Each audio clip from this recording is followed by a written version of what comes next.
Why do people fall in love with you? Is it because of the way you speak? Your confidence? Or maybe your sense of humor, or the way you look when you're lost in thought?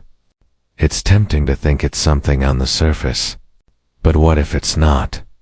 What if people are pulled toward you for reasons they don't even understand? Carl Jung, one of the greatest thinkers in psychology, believed there are only two reasons why someone truly falls in love with you. And neither of them has much to do with who you appear to be. Carl Jung didn't see love as some wild, unpredictable thing.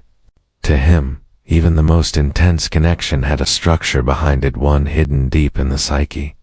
That first glance, the spark, the butterflies.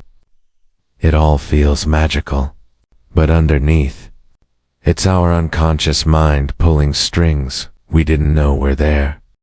In this video, we'll break down Jung's idea that people fall in love with you only because of two powerful psychological forces. We'll talk about projection, inner archetypes, and why love often feels like fate but rarely is.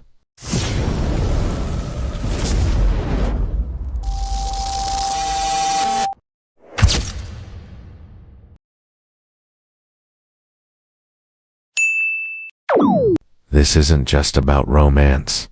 It's about how your mind and theirs is trying to become whole through the people it chooses. Section I. Love isn't random. Love feels like an accident, right? You bump into someone, and suddenly, it's like you've known them forever. But Jung would say, not so fast. Every intense feeling has roots. Maybe from childhood. Maybe from unspoken pain. Maybe from something missing in us. Behind every attraction is a kind of psychological math, one we don't even realize we're doing. He called it psychic architecture. Not the kind you see, but the kind you feel when your heart skips a beat for someone who mirrors something buried in you. Section 2. Projection. You see yourself in them. Here's where it gets real. Jung said that when we fall in love, we're not just seeing the other person. We're seeing a part of ourselves, one we've forgotten, ignored, or pushed aside. This is projection. Let's say someone's quiet and cautious. They've spent years hiding their boldness. Then they meet someone loud, free, expressive. That spark they feel. It's not just admiration. It's recognition. The bold person becomes a mirror reflecting back what was lost. And the same goes for you. Someone might fall for you not because of your charm or your mind, but because you unknowingly reflect something they've never developed. Maybe it's your emotional depth, your strength, your lightness. To them, you become the missing piece. That's the first reason people fall in love with you. You reflect something they don't have but want. It feels beautiful, until it doesn't. Because if they don't realize they're projecting, they'll confuse you with their fantasy. And the moment you show your real self, your imperfections, your contradictions, the fantasy starts to break. That's when the love built on illusion starts to fall apart. Section 3. Anima and animus, inner figures. Now, let's go deeper. Jung believed that every person carries an unconscious image of the opposite gender. For men, it's called the animus, inner feminine. For women, it's the animus, the inner masculine. These aren't based on what we like in a partner. They're shaped by our early relationships, especially with parents, and by culture, myth, even religion. Over time, they become powerful emotional templates. And when we meet someone who matches that image of on, just a little something inside us lights up. It's like we already know them. There's a strange familiarity, as if you've been here before. It feels like destiny, like a soul connection. But according to Jung, it's not fate, it's memory. The memory of an inner image, waking up. Section 4. The second reason. You match their inner image. This brings us to the second reason people fall in love with you. You match an unconscious image they've been carrying for years. It's not about how you look. It's about what you symbolize. Maybe you remind them of safety, or chaos, or love they never got. The connection feels instant and irrational, but that's because it isn't about you. It's about what you've awakened in them. You become the face of their inner story. Section V. When reality breaks the fantasy. But here's the twist. No one can be a perfect symbol forever. Eventually, the real you shows up. Not the projection. Not the fantasy. Just you. You get tired. You mess up. You speak your truth. And the illusion cracks. Suddenly, the relationship isn't perfect anymore. It's messy. It's confusing. It's real. Many people don't survive that shift. They think the love has died. But in truth, it was never love in the first place. It was a psychological construction, an inner figure wearing your face. Section V. Not a failure.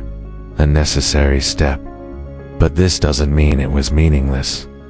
In fact, Jung saw projection as necessary. Every connection is, especially the painful ones, is a step towards self-understanding. The people we fall for show us who we really are. Some reflect our potential. Others reveal our wounds. Some stir our creativity. Others awaken our fear. But all of them push us toward growth. That's why those relationships that shake us the most, it's the ones that break us, are also the ones that build us. Because through them, we start to see what's been hiding inside. Section 7. Synchronicity. Have you ever met someone at the exact moment you needed them? As if the universe placed them in your path. Jung had a word for that. Synchronicity. These aren't coincidences. And the people who show up at those moments are often there to challenge you. Sometimes they love you. Sometimes they hurt you. But they always leave a mark. Section 8. Breaking the pattern. But what if you never learn from these patterns? What if you keep chasing the same type over and over again? Jung warned that if we don't understand our projections, we stay stuck in the same relationships, stuck in the same heartbreak, stuck in the same cycle. But once you see it, everything changes. You stop looking for someone to complete you. You start becoming whole on your own. That's when real love becomes possible. Not one built on illusion, but on awareness. So why do people fall in love with you?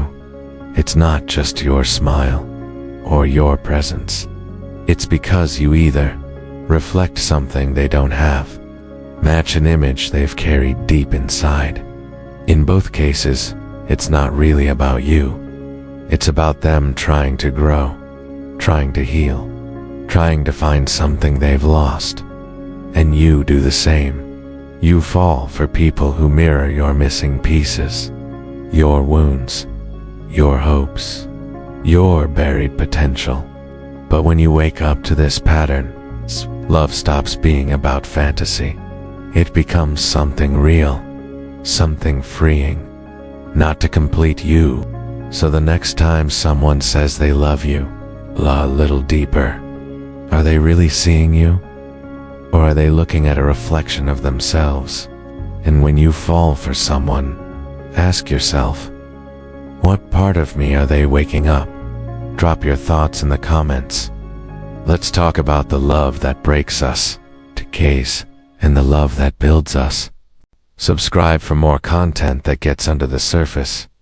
Because sometimes, the most powerful truths are the ones we feel but never knew how to name.